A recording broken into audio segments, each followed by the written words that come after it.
Sara y Martín se conocieron durante sus años universitarios en Madrid. Ambos estudiaban en la Facultad de Filosofía y Letras, ella en Historia del Arte y él en Literatura Comparada. Desde su primer encuentro en una conferencia sobre literatura medieval, sintieron una conexión instantánea. Compartían una pasión por los libros, el arte y la música, y pronto comenzaron a pasar largas tardes juntos, discutiendo sobre sus autores y artistas favoritos. Su relación floreció rápidamente, y al poco tiempo ya eran inseparables. Se complementaban de manera maravillosa. Sara, con su personalidad vivaz y entusiasta, sacaba a Martín de su habitual introspección y melancolía. Él, por su parte, aportaba una estabilidad y serenidad que Sara nunca había experimentado antes. A sus amigos y familiares no les sorprendió cuando, después de graduarse, decidieron mudarse juntos a un pequeño apartamento en el centro de la ciudad. Los primeros años de su convivencia fueron una mezcla de entusiasmo y descubrimiento. Sara consiguió un trabajo en una galería de arte local, mientras que Martín comenzó a dar clases de literatura en una universidad cercana. A pesar de los desafíos financieros típicos de una pareja joven, estaban contentos y se apoyaban mutuamente en sus carreras. Sus noches se llenaban de conversaciones profundas, visitas a museos y paseos nocturnos por la ciudad. En el 5º aniversario de su relación, Martín le propuso matrimonio a Sara durante un viaje a París, su ciudad favorita. Fue un momento mágico. Una tarde soleada en el Jardín de las Tullerías, con la Torre Eiffel de fondo. Sara aceptó sin dudarlo, y comenzaron a planificar su boda.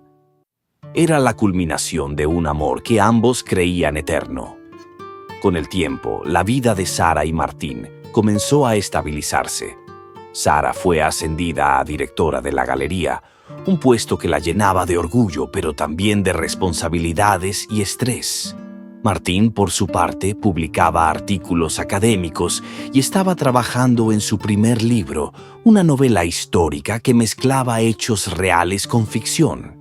Ambos se sumergieron en sus respectivos mundos y, aunque seguían disfrutando de su compañía, empezaron a notar una distancia creciente. Los horarios de trabajo de Sara se volvieron más impredecibles debido a las numerosas exposiciones y eventos que debía organizar. A menudo llegaba tarde a casa, agotada y sin ganas de hablar. Martín, por otro lado, pasaba largas horas en su estudio, escribiendo y corrigiendo su manuscrito.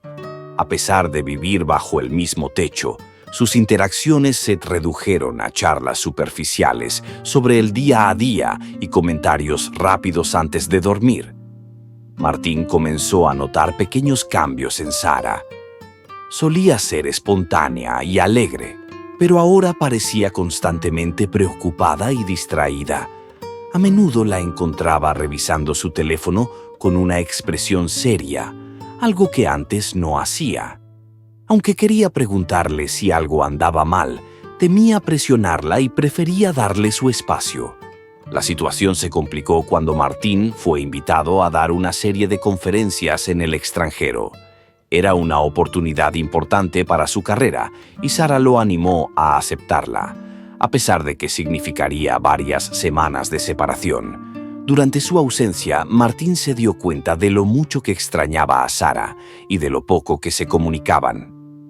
Las llamadas y mensajes se volvieron menos frecuentes y cuando hablaban, las conversaciones eran breves y sin profundidad. Al regresar de su viaje, Martín notó que algo había cambiado en Sara. Ella estaba más distante y aunque intentó reanudar su rutina habitual, Martín sintió una barrera invisible entre ellos. Una noche, mientras Sara estaba en la ducha, Martín vio un mensaje de texto en su teléfono que la hizo tensarse. Era de un número que no reconocía y el tono del mensaje era inusualmente cariñoso. Sara rápidamente cerró el teléfono y se fue a la cama, evitando la mirada de Martín. Martín decidió no mencionarlo esa noche, pero la duda ya estaba instalada. Durante las semanas siguientes empezó a notar más señales de que algo no andaba bien. Llamadas de números desconocidos, salidas inesperadas y un comportamiento cada vez más esquivo. Martín intentó ignorar sus sospechas, atribuyéndolas al estrés del trabajo y a la reciente distancia entre ellos. Pero la incertidumbre se convirtió en una carga insoportable. Una tarde, mientras Sara estaba en una reunión, Martín decidió enfrentar sus miedos y revisar su teléfono. Sabía que estaba violando su privacidad, pero necesitaba saber la verdad. Lo que encontró fue devastador. Mensajes de texto y correos electrónicos con un hombre llamado Javier, un curador de arte que Sara había conocido durante una exposición en la galería. Los mensajes eran claramente románticos y sugerían una relación más allá de lo profesional. Martín sintió como si el suelo se desmoronara bajo sus pies. Todo lo que había creído sobre su relación, su amor y su futuro juntos se hizo añicos en un instante. En un arranque de desesperación, decidió enfrentar a Sara esa misma noche. Esa noche, cuando Sara llegó a casa, Martín estaba esperando en la sala de estar. Al verla entrar, sintió una mezcla de ira, dolor y tristeza. Sin más preámbulos, le mostró los mensajes que había encontrado. Sara se quedó helada, incapaz de negar la evidencia que tenía delante. Después de un momento de silencio, comenzó a llorar. Sara confesó que había estado viendo a Javier durante los últimos meses. Dijo que no había planeado que sucediera, que al principio era solo una amistad basada en intereses comunes, pero que con el tiempo sus sentimientos habían crecido. Trató de explicar que se sentía sola y desconectada, y que Javier había sido un escape de la presión y el estrés de su vida diaria. Martín la escuchó en silencio, sintiendo cómo cada palabra aumentaba el abismo entre ellos. No podía comprender cómo alguien a quien amaba tanto podía traicionarlo de esa manera. Sara continuó, diciendo que estaba confundida y que no sabía qué hacer. A pesar de su arrepentimiento, Martín no podía soportar la idea de que ella hubiera buscado consuelo en los brazos de otro hombre. La discusión se prolongó durante horas, llena de recriminaciones y lágrimas. Martín se sentía traicionado y humillado, mientras que Sara se encontraba en un mar de culpa y arrepentimiento. A pesar de sus esfuerzos por encontrar una solución, ambos sabían que algo fundamental se había roto entre ellos. Finalmente, en medio de la madrugada, acordaron que necesitaban tiempo y espacio para pensar. Sara decidió quedarse con una amiga, mientras que Martín se quedó en el apartamento, tratando de procesar la montaña de emociones que lo abrumaban. Los días siguientes fueron un torbellino de emociones para ambos. Martín, aunque devastado, intentó continuar con su vida cotidiana. Volvió a sus clases y a trabajar en su libro, pero todo le parecía vacío y sin sentido. Sus amigos y colegas notaron que algo andaba mal, pero él se limitó a decir que estaba pasando por un momento difícil sin dar detalles. Sara, por otro lado, se refugió en la casa de su amiga, quien la apoyó incondicionalmente. Aunque intentó contactar a Martín varias veces para hablar, él se negó, necesitando tiempo para sanar.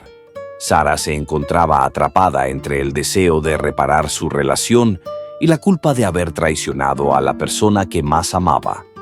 Después de varias semanas de separación, acordaron reunirse para una conversación final. Se encontraron en un café que solían visitar cuando eran felices, pero esta vez la atmósfera era tensa y cargada de dolor. Hablaron de sus sentimientos, de cómo llegaron a ese punto y de lo que el futuro podría deparar. Martín, aunque seguía profundamente herido, admitió que no podía seguir adelante con una relación en la que la confianza había sido destruida. Sara, entre lágrimas, aceptó su decisión, sabiendo que sus acciones habían tenido consecuencias irreparables.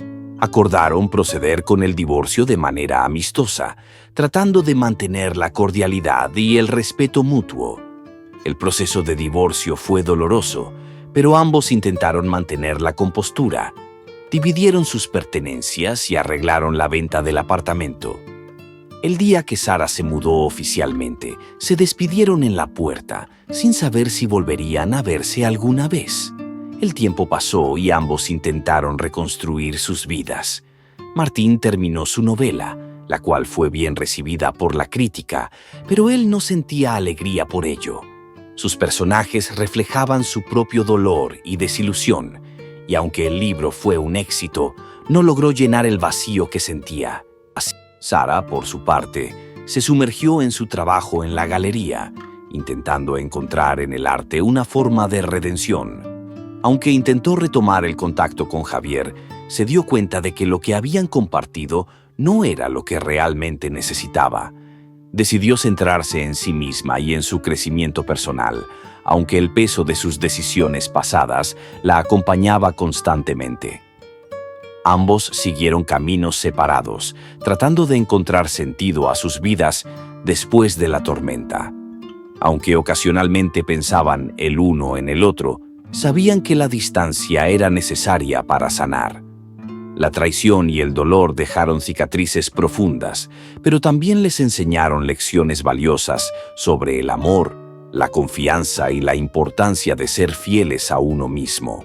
El final de la historia de Sara y Martín no fue el que ambos habían imaginado cuando se conocieron en aquella conferencia universitaria. Sus promesas de amor eterno se desvanecieron bajo el peso de la realidad y las malas decisiones. Aunque ambos intentaron salvar lo que tenían, la traición fue una herida demasiado profunda para sanar.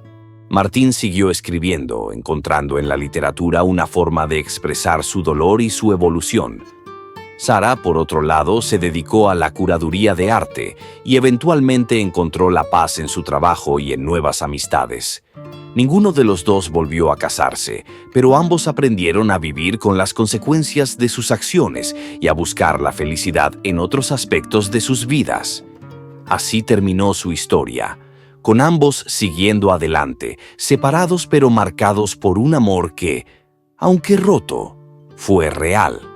La vida continúa y, aunque el final no fue feliz, ambos encontraron la fuerza para seguir adelante y aprender de su pasado.